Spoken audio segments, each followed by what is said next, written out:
Bismillahirrahmanirrahim. Assalamualaikum warahmatullahi wabarakatuh. Perkenalkan, nama saya Muhammad Ilyas, mahasiswa Pasca Sarjana Universitas Muhammadiyah Sidenren Rapan, Prodi Pendidikan Bahasa dan Sastra Indonesia. Pada kesempatan kali ini, saya akan memaparkan satu tugas dari mata kuliah pengembangan bahan ajar dengan dosen pengampu Dr. Sam Hermansyah SPD MPD, dengan judul materi Teori dan Praktik Berbicara.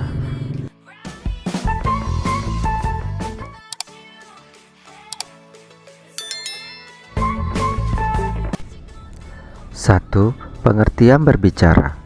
Berbicara merupakan salah satu keterampilan berbahasa dalam kehidupan sehari-hari, sehingga lebih sering memilih berbicara untuk berkomunikasi, karena komunikasi lebih efektif jika dilakukan dengan berbicara.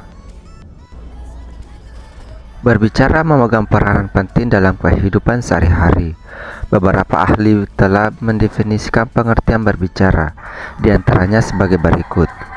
Haryadi dan Samsadi tahun 1996-1997 halaman 13 mengatakan, berbicara pada hakikatnya merupakan suatu proses berkomunikasi, sebab di dalamnya terjadi pesan dari suatu sumber ke tempat yang lain.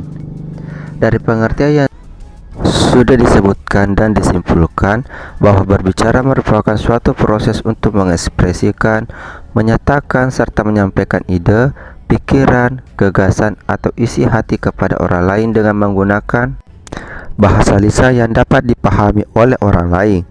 Burhan Dirgayantoro tahun 2001 halaman 276.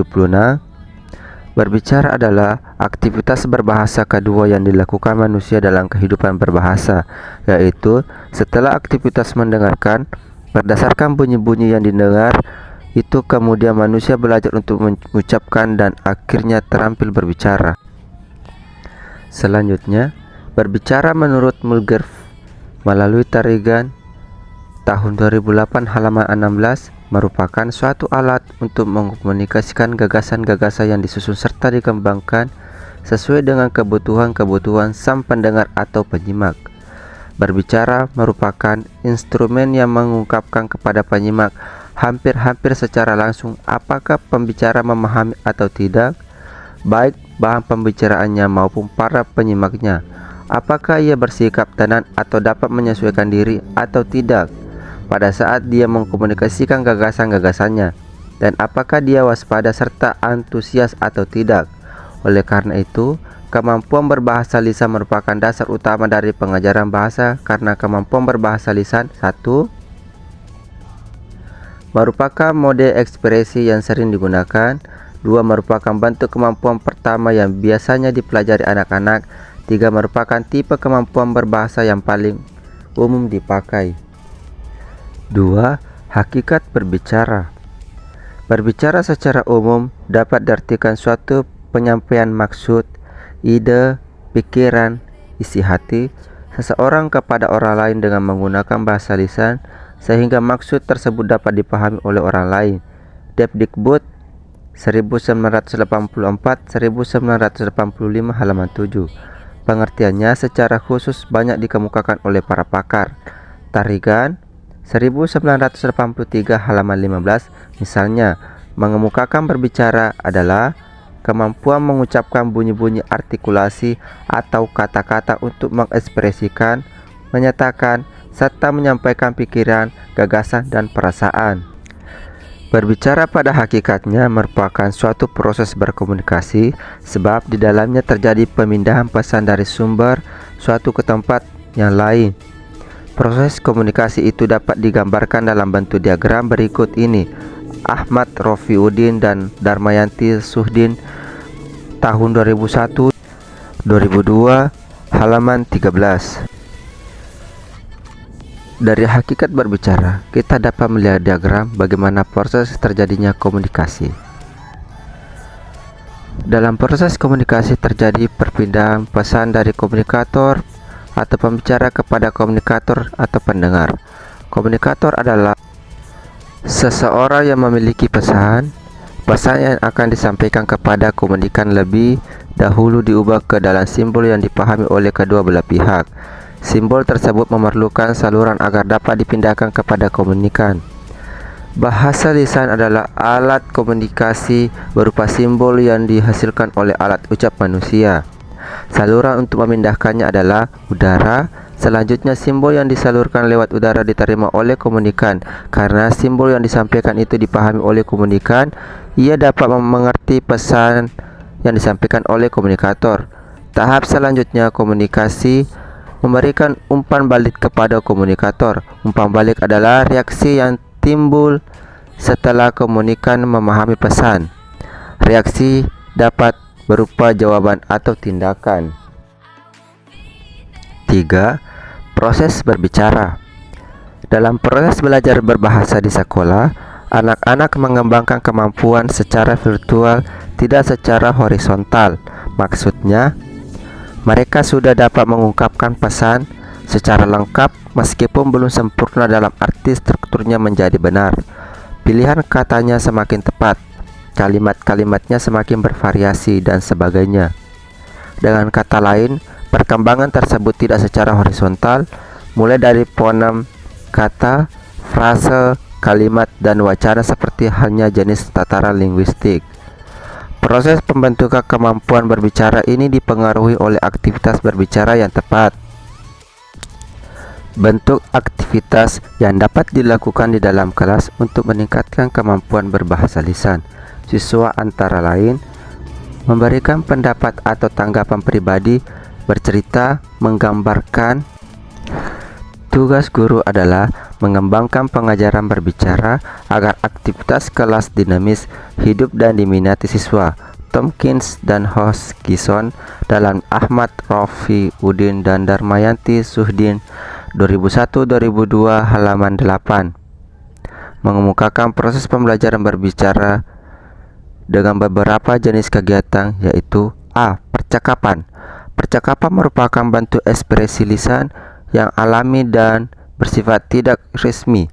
Siswa diberi kesempatan bercakap-cakap dalam kelompok kecil. Mereka belajar tentang peranan kemampuan berbicara dalam mengembangkan pengetahuan. B. Berbicara estetik. Teknik berbicara yang dilakukan oleh siswa setelah membaca karya sastra. Hal penting dalam memilih cerita antara lain cerita sederhana, alur jelas, pelaku tidak banyak mengandung dialog. C. Berbicara untuk menyampaikan informasi atau mempengaruhi kegiatan ini adalah siswa melaporkan informasi secara lisan, wawancara, dan debat. Dalam melaporkan informasi secara lisan, siswa memilih topik yang kemudian dikembangkan. Saat menyajikan informasi, siswa tidak akan membaca catatan. Siswa lain mendengarkan, mengajukan pertanyaan, dan memberikan penghargaan. D. Kegiatan dramatik. Kegiatan ini melatih siswa untuk berinteraksi dengan teman sekelas, berbagai pengalaman, dan mencoba menafsirkan sendiri naskah. Keterampilan lebih mudah dikembangkan jika siswa memperoleh kesempatan untuk mengkomunikasikan sesuatu secara alami kepada orang lain dalam kesempatan bersifat informal. Walaupun demikian, kesempatan untuk berbicara di kelas merupakan kondisi yang harus diciptakan. 4. Mengembangkan keterampilan berbicara. Dalam proses belajar bahasa di sekolah, siswa mengembangkan sikap keterampilan secara vertikal. Maksudnya, mereka sudah dapat mengungkapkan pesan secara lengkap meskipun belum sempurna. Makin lama keterampilan tersebut menjadi sempurna, dalam arti strukturnya menjadi semakin benar, pilihan kata semakin tepat, dan kalimat semakin bervariasi. Ahmad Rafi Udin dan Darmayanti Suhdin 2000 halaman 7 mengungkapkan ada 3 cara untuk mengembangkan secara vertikal keterampilan berbicara. A. Menirukan pembicaraan orang lain atau khususnya guru. B. Mengembangkan bentuk ujaran yang dikuasai. C. Mendekatkan atau mensejajarkan dua bentuk ujaran, yaitu ujaran sendiri yang belum benar dengan ujaran orang dewasa atau terutama guru yang sudah benar. Pengajaran berbicara yang selama ini dilaksanakan menganggap berbicara sebagai suatu kegiatan yang berdiri sendiri. Dalam praktiknya, Pengajaran berbicara dilaksanakan dengan menyuruh siswa berdiri di depan kelas. 5. Metode pembelajaran berbicara. Pembelajaran berbicara mempunyai sejumlah komponen yang pembahasannya diarahkan pada segi metode pengajaran. Guru harus dapat mengajarkan keterampilan berbicara dengan menarik dan bervariasi. Menurut Tarigan tahun 2008 halaman 106, ada 4 metode pengajaran berbicara antara lain. A. Percakapan. Percakapan adalah pertukaran pikiran atau pendapat mengenai suatu topik tertentu antara dua atau lebih pembaca. Drenin dan Fetty dalam Tarigan 2008 halaman 106, percakapan selalu terjadi dua proses, yakni proses menyimak dan berbicara secara simultan. Percakapan biasanya dalam suatu suasana akrab dan peserta merasa dekat satu sama lain dan spontanitas. Percakapan merupakan dasar keterampilan berbicara baik bagi anak-anak maupun orang dewasa.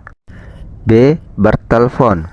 Menurut Tarigan tahun 2008 halaman 124, telepon sebagai alat komunikasi yang sudah meluas sekali pemakaiannya.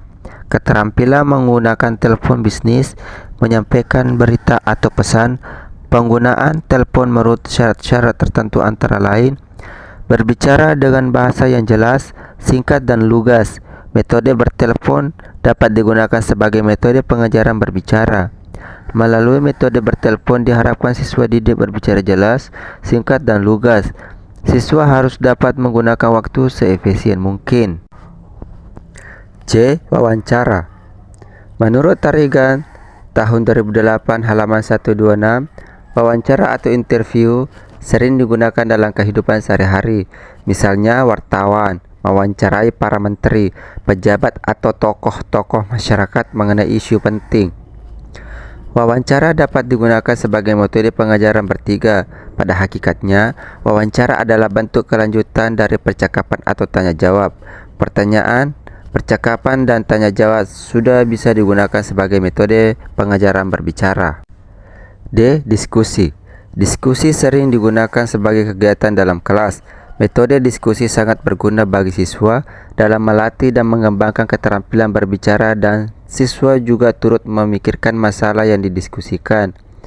Menurut Kim, Hoa, Nio, dan Tarigan tahun 2008 halaman 128, diskusi ialah proses pelibatan dua atau lebih individu yang berinteraksi secara verbal dan tatap muka mengenai tujuan yang sudah tentu melalui cara tukar-menukar informasi untuk memecahkan masalah. 6. Penilaian keterampilan berbicara. Menurut Burhan Dirgayantoro tahun 2001 halaman 58, tes berbicara merupakan suatu cara untuk melakukan penilaian yang berbentuk tugas-tugas yang harus dikerjakan siswa.